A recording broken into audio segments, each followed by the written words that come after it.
A young woman's body was found in a vacant lot, mutilated beyond recognition. The killer had cut her in half. The killer had drained her blood. The killer had posed her like a discarded mannequin and walked away. This happened in broad daylight in one of America's largest cities. Hundreds of detectives worked the case. Thousands of tips poured in. Dozens of people confessed to the crime. And yet, more than 75 years later, no one has ever been arrested. No one has ever been charged. The killer got away with it completely. This is not just an unsolved murder. This is America's most famous cold case. A crime so brutal and so public that it changed how we think about violence, about celebrity, and about evil itself. Imagine a murder so shocking that it becomes part of the national consciousness. A crime so horrific that people still talk about it decades later, still theorize about it, still search for answers. That's the Black Dahlia case. Today we're diving into the murder that traumatized Los Angeles in 1947. The killing of a young woman whose dreams of Hollywood stardom ended in the most nightmarish way possible. This is a story about ambition and violence, about a city's dark underbelly, and about how, despite one of the largest investigations in American history, justice was never served. The victim's name was Elizabeth Short, but the world would know her by a nickname she never used in life. A nickname that would become synonymous with unsolved murder and the dark side of the American dream. This case will show you how fame can come too late, how brutality can become spectacle, and how sometimes the biggest investigations fail the most spectacularly. To understand this case and why it remains unsolved, we need to go back to Los Angeles in January 1947. This was the post-war boom years, when America was surging with optimism and prosperity. World War II had ended victoriously. Soldiers were coming home. The economy was exploding. And nowhere was this transformation more visible than in Los Angeles, a city that was rapidly becoming the entertainment capital of the world. Hollywood was in its golden age, churning out films that defined American culture. Movie studios were powerful institutions that controlled not just entertainment, but also the media, the police, and often the very lives of the people who worked for them. Young women and men flooded into Los Angeles every day, carrying suitcases and dreams, hoping to be discovered, hoping to become stars. Most of them failed. They ended up waiting tables, working odd jobs, struggling to survive in a city that promised everything and delivered very little. But they kept coming, drawn by the possibility of fame, by the glamour they saw on movie screens. This influx of hopeful young people created a vulnerable population, people far from home, without support networks, often living in poverty while waiting for their big break. And wherever there are vulnerable people, predators follow. Los Angeles in 1947 had a dark side that the movies did not show. The city was rife with corruption. The police department was understaffed and often more interested in protecting the powerful than serving justice. Organized crime had deep roots in the city. The mob controlled gambling, prostitution, and various rackets. There were underground clubs, illegal activities, and a whole shadow world that existed beneath the glossy surface of Hollywood glamour. Women in particular were vulnerable. If you were young, attractive, and alone in Los Angeles, you were prey. The police received reports of assaults, disappearances, and murders regularly. But many cases went unsolved because the victims had no one to advocate for them. They were nobodies, girls from nowhere, and when they vanished or died, the city barely noticed. This was the world into which Elizabeth Short had arrived, a world that looked beautiful from a distance, but was rotten underneath. And this was the world that would destroy her. Elizabeth Short was born on July 29, 1924, in Hyde Park, Massachusetts. She was the third of 5 daughters in a family that struggled financially during the Great Depression. Her father, Cleo Short, abandoned the family when Elizabeth was young, leaving her mother Phoebe to raise 5 girls alone in dire poverty. Elizabeth grew up knowing hardship, knowing what it felt like to be unwanted and invisible. She was a pretty girl with dark hair and fair skin, and as she grew older, she became aware that her looks might be her ticket out of poverty. She had dreams of becoming an actress, of seeing her name in lights, of escaping the life she had been born into. In her late teens, Elizabeth moved to California, drawn like so many others by the promise of Hollywood. She bounced around between different cities, stayed with various friends and acquaintances, worked odd jobs when she could find them. She had no money, no connections, no real plan beyond the vague hope that someone would notice her and make her a star. People who knew her during this period described her as sweet but troubled, a young woman who wanted desperately to be special, but had no real path to get there. She dated men who promised to help her career, but never delivered. She posed for photographs, hoping they might lead to modeling or acting work. She hung around the edges of the entertainment industry, always on the outside looking in. By late 1946 and early 1947, Elizabeth was living an increasingly unstable life. She stayed in cheap hotels when she could afford them and crashed with acquaintances when she could not. She was seen in bars and clubs around Los Angeles, always dressed in black because she thought it made her look sophisticated and because black clothing was all she could afford. Some people claimed she wore black because she was in mourning for a fiancé who had died in the war, though this story was likely something Elizabeth made up to seem more interesting. The truth was that Elizabeth Short was just another struggling girl in a city full of struggling girls, unknown and unremarkable, trying desperately to be someone. She was 22 years old. She had her whole life ahead of her, and she had no idea that she was about to become one of the most famous murder victims in American history, though not in the way she had ever imagined. The morning of January 15th, 1947, started ordinarily enough. Betty Bersinger was walking with her 3-year-old daughter through a vacant lot at the intersection of South Norton Avenue and 39th Street in the Leimert Park neighborhood of Los Angeles. It was around 10 in the morning, a clear sunny day. As she walked, Betty noticed something in the grass about 30 feet from the sidewalk. At first glance, it looked like a discarded store mannequin, the kind that might have been dumped in the empty lot. But as she got closer, Betty realized with horror that she was looking at a human body. She grabbed her daughter and ran to a nearby house to call the police. When officers arrived at the scene, they found what would become one of the most disturbing crime scenes in Los Angeles history. The body was that of a young woman, and she had been subjected to unspeakable violence. She had been cut cleanly in half at the waist, her body severed completely into 2 pieces. The 2 sections had been positioned about a foot apart, laid out in the grass with terrible precision. Her arms were raised above her head.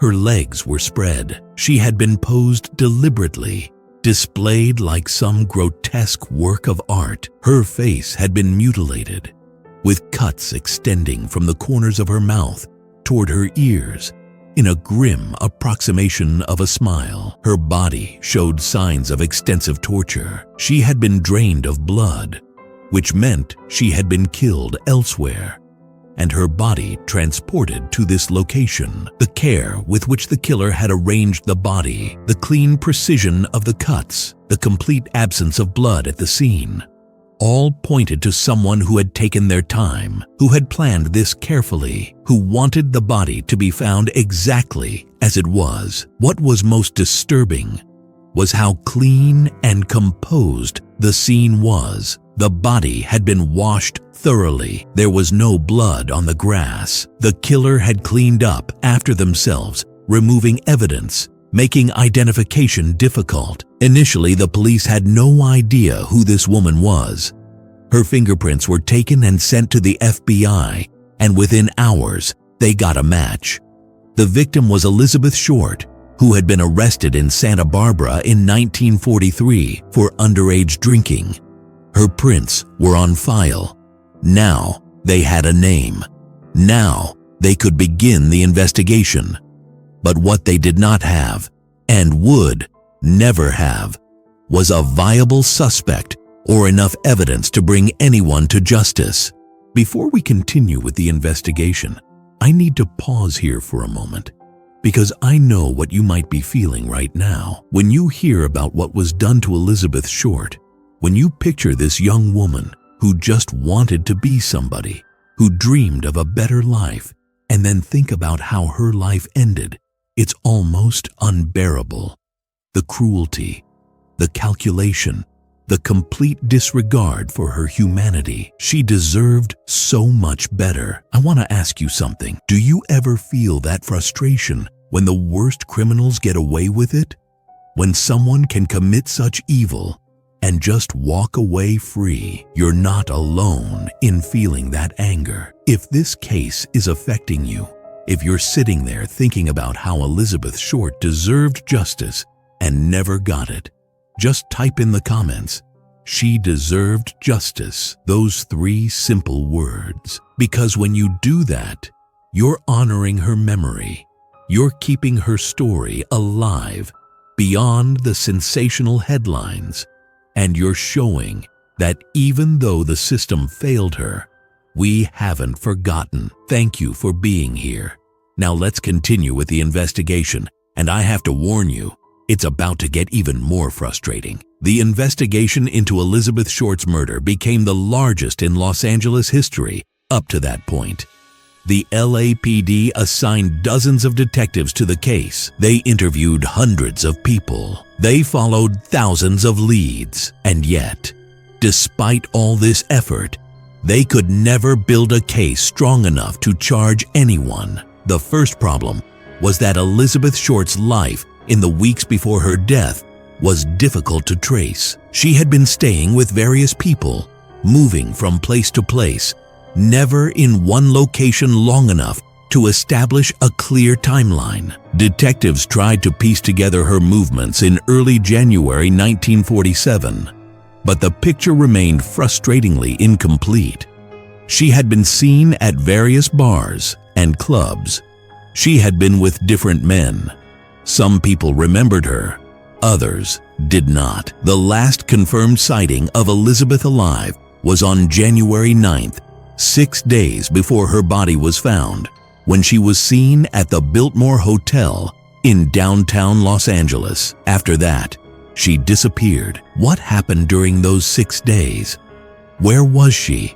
Who was she with? These questions have never been definitively answered. The second major problem was the sheer number of false confessions. As soon as the newspapers published the story, calling Elizabeth Short the Black Dahlia, a nickname that reporters had invented because of her black clothing and supposed resemblance to a character in a recent film, people began confessing to the murder. Dozens of individuals came forward claiming to be the killer. Some were mentally ill.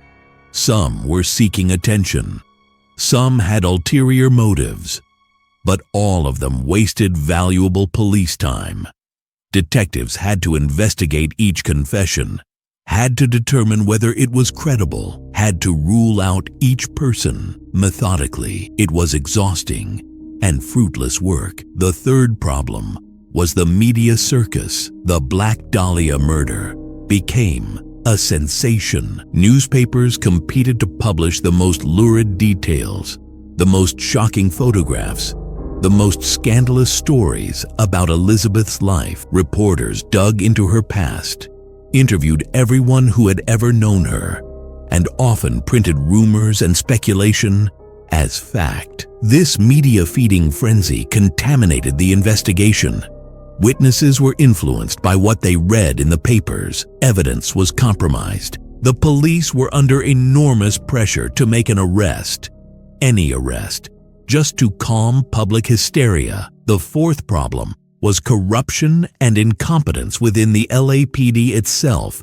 There were rumors that evidence had been mishandled or deliberately suppressed. Some investigators believed that powerful people in Los Angeles, perhaps connected to organized crime or the movie studios, had information about the killer, but were protecting him. There were whispers that the killer might be someone important, someone with connections, someone who could not be touched. Whether these rumors were true or simply conspiracy theories born from frustration remains unclear. What is clear is that the investigation quickly became chaotic, with different detectives pursuing different theories, no clear coordination, and mounting desperation to solve a case that was spiraling out of control. Over the years, countless suspects have been proposed. There was a doctor who had a history of violence toward women and who allegedly had the medical knowledge to perform the bisection of the body. There was a nightclub owner with mob connections. There was a Hollywood director known for his violent temper. There was even a police officer who allegedly confessed on his deathbed. None of these suspects were ever charged because the evidence was always circumstantial, always just out of reach. In recent years, some investigators have theorized that the killer might have been a serial murderer responsible for other unsolved killings in the Los Angeles area during the 1940s. There were several cases involving young women whose bodies were found mutilated in ways similar to Elizabeth Short, though none as extreme. These cases remain unsolved as well, part of Los Angeles's dark history of violence against women that was never fully investigated or prosecuted. I can tell you're as invested in this case as I am. If you want more stories like this, hit that like button and subscribe so you don't miss what comes next. Now, here's where things get even darker. One of the most disturbing aspects of the case emerged about a week after the body was found. Someone, presumably the killer, began contacting the newspapers. First came a phone call to a Los Angeles newspaper,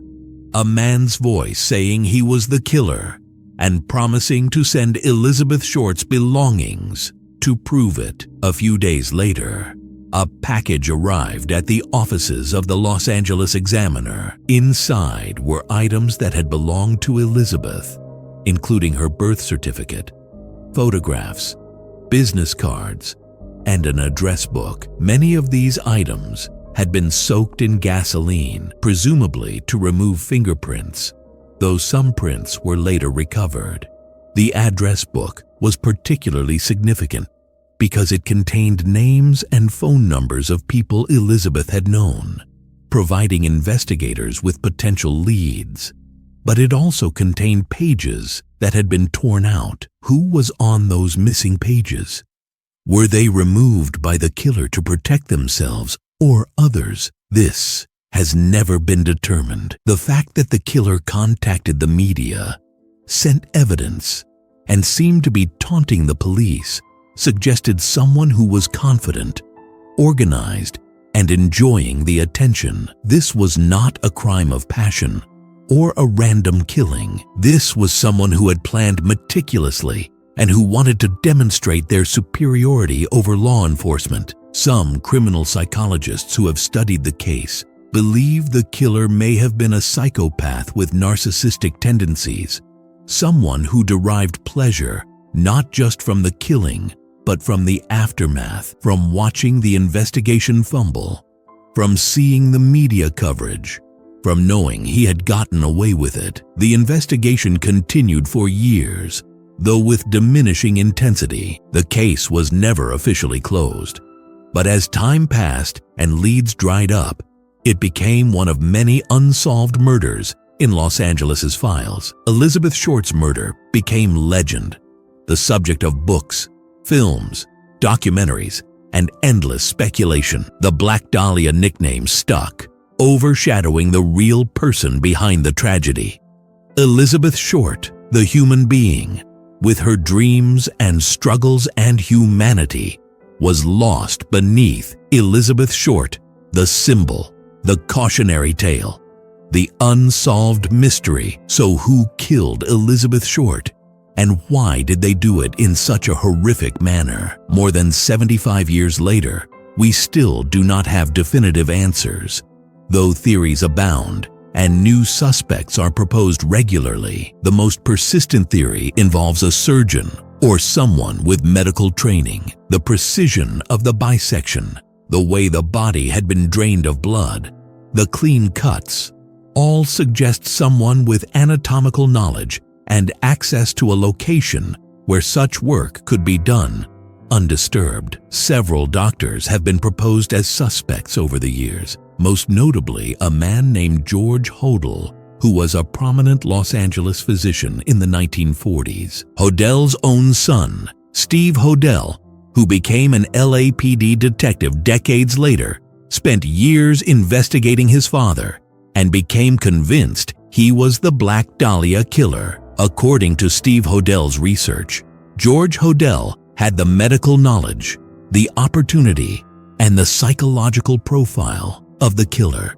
George Hodel was also investigated in connection with other crimes and was allegedly recorded during police surveillance, making incriminating statements, though these recordings have been disputed and were never used to bring charges. George Hodel left the United States in the 1950s and lived abroad until his death in 1999, never charged with any crime. Whether he was actually the Black Dahlia killer remains unproven and controversial. Another theory suggests the killer was connected to organized crime. In 1947, the mob had significant presence in Los Angeles, controlling various illegal activities and using violence to enforce their will. Some investigators believe Elizabeth Short may have been involved with someone in organized crime, either knowingly or unknowingly, and that she was killed as a warning